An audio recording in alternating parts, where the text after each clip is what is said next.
राज पिछले जन्म का भाग 2। अभी तक आपने जाना, आदि के अकेला होते ही उसे ब्लू आंटी नज़र आती है, जो उसे बार बार अपने पास बुलाती है और अपने साथ ले जाने के लिए कहती है। नन्हा आदि उसे देखकर डर जाता है और अपनी माँ आस्था को रो रो कर पुकारता है। जब उसकी माँ आस्था उसके पास आती है तो आदि अपनी माँ आस्था को उस ब्लू आंटी के बारे में सब कुछ बता देता है। आस्था उसे दिलासा देती है कि सब ठीक है और प्यार करके सुला देती है। आदि के सो जाने के बाद आस्था अपने अतीत में खो जाती है।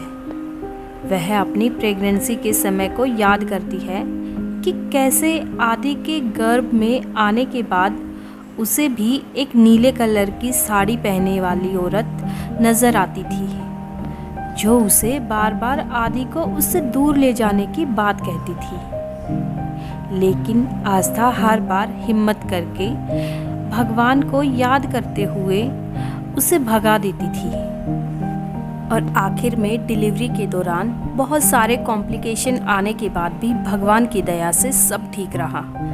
आस्था और आदि दोनों का नया जन्म हुआ।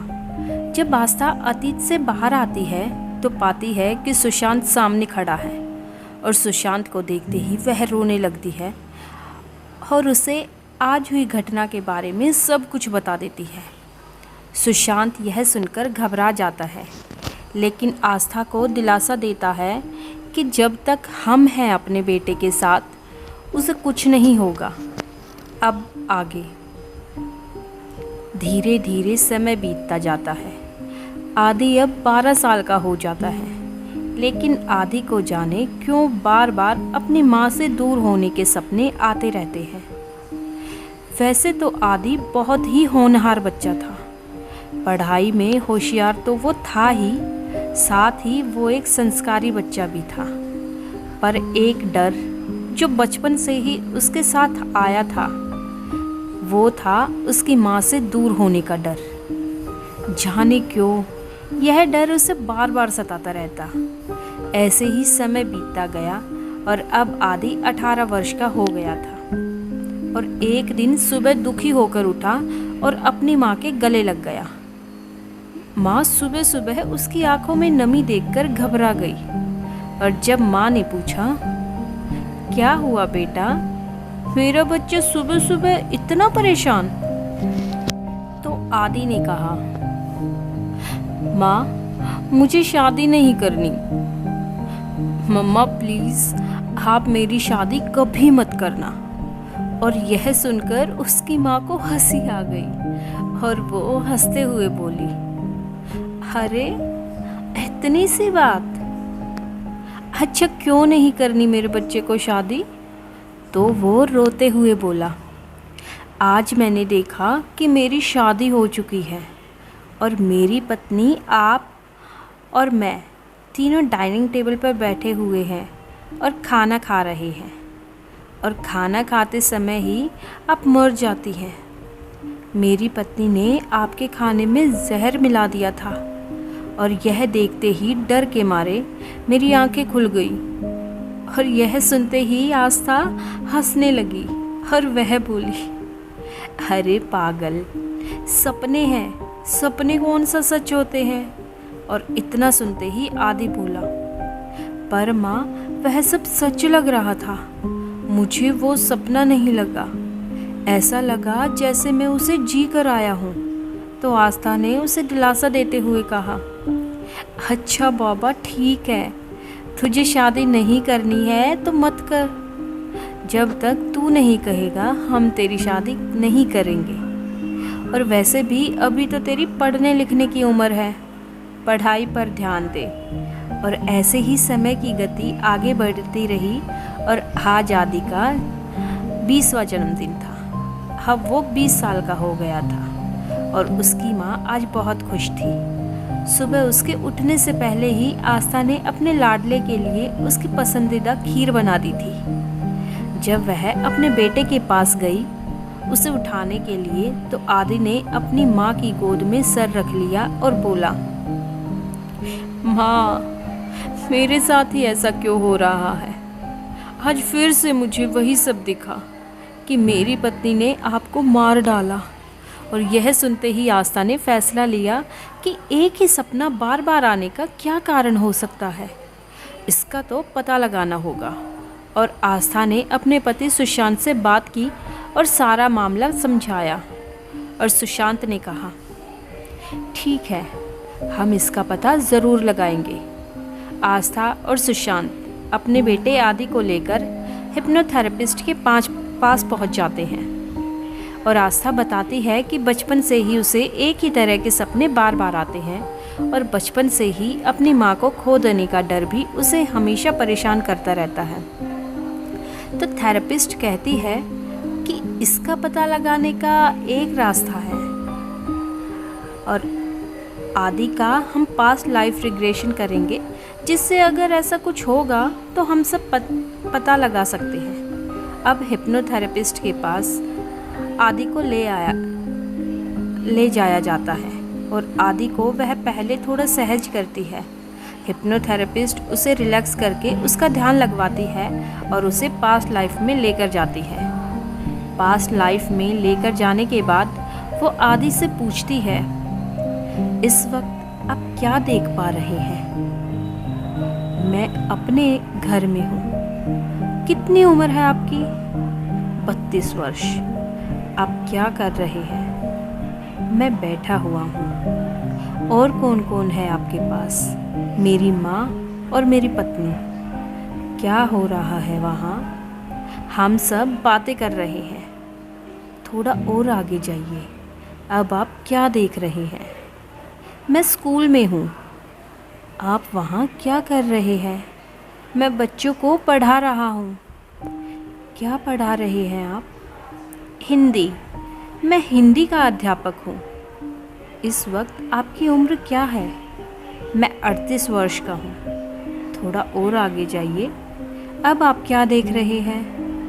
मैं मर गया हूँ। क्या उम्र है आपकी? 78 वर्ष। आप कैसे मरे? बीमार होकर। आपके पास कौन है? कोई नहीं है। मैं अकेला हूँ। आप अकेले क्यों हैं?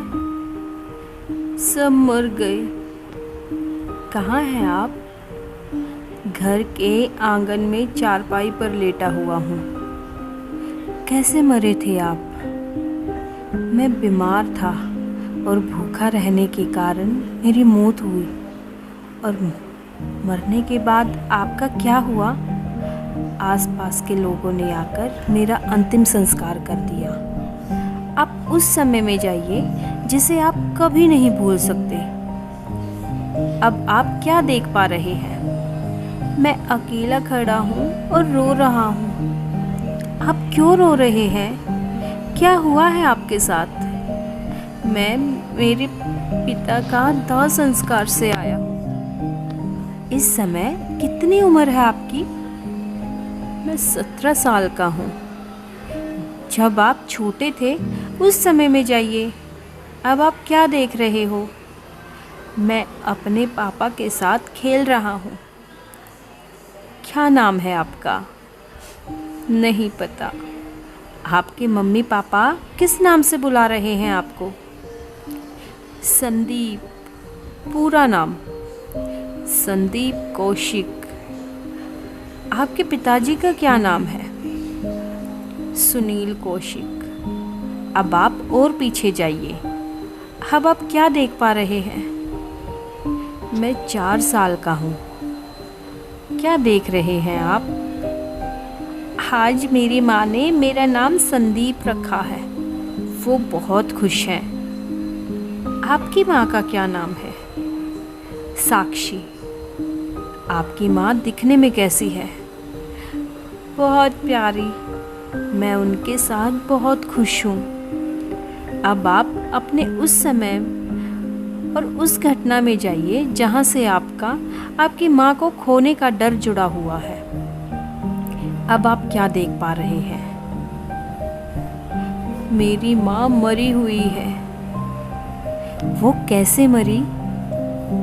उनके मुंह से झाग निकल रहा है। मेरी पत्नी ने खाने में उनको जहर दे दिया। मैं माँ के पास बैठकर रो रहा हूँ और फिर मुझे बहुत ज़्यादा गुस्सा आया तो मैंने अपनी पत्नी का गला दबाकर उसको मार दिया। क्या नाम था आपकी पत्नी का? खुशी। क्या पहना हुआ है खुशी ने? साड़ी। किस कलर की साड़ी है? कुछ कुछ सफ़ेद। और आपकी माँ ने क्या कपड़े पहने हैं? साड़ी।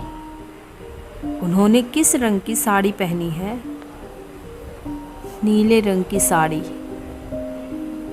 और उनका शरीर भी अब नीला पड़ चुका है। मेरी माँ को मेरी पत्नी ने मार दिया। मेरी पत्नी बहुत बुरी थी। वो मेरी माँ से हमेशा लड़ती रहती थी। जब उसने मेरी माँ को जहर देकर मार डाला तो मुझसे रहा नहीं गया और मैंने गला दबाकर उसकी हत्या कर दी।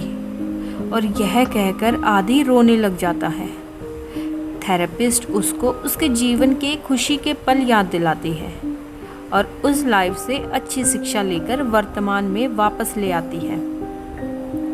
आस्था थेरेपिस्ट को धन्यवाद देते हुए वहाँ से बाहर निकल जाती है। अब आस्था और आदि के सामने ब्लू आंटी की पहेली सुलझ चुकी थी और उनको पता चल चुका था कि आखिर ब्लू आंटी कोई और नहीं, आदि की पिछले जन्म की माँ की आत्मा ही थी। आखिर पता चल चुका था कि आदि को और कोई नहीं, उसके पिछले जन्म की माँ की आत्मा इस जन्म वाली माँ से दूर ले जाना चाहती थी।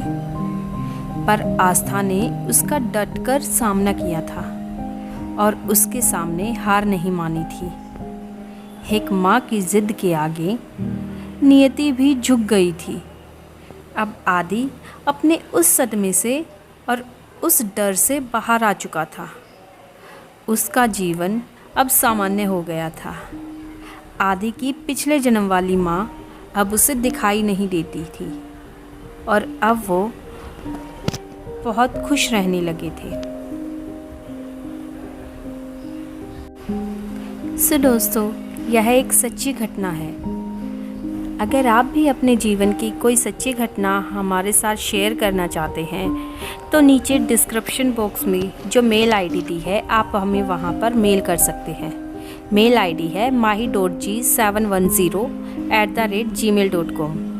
और अगर आपको आज की वीडियो पसंद आई हो तो वीडियो को लाइक, शेयर और कमेंट ज़रूर कीजिए।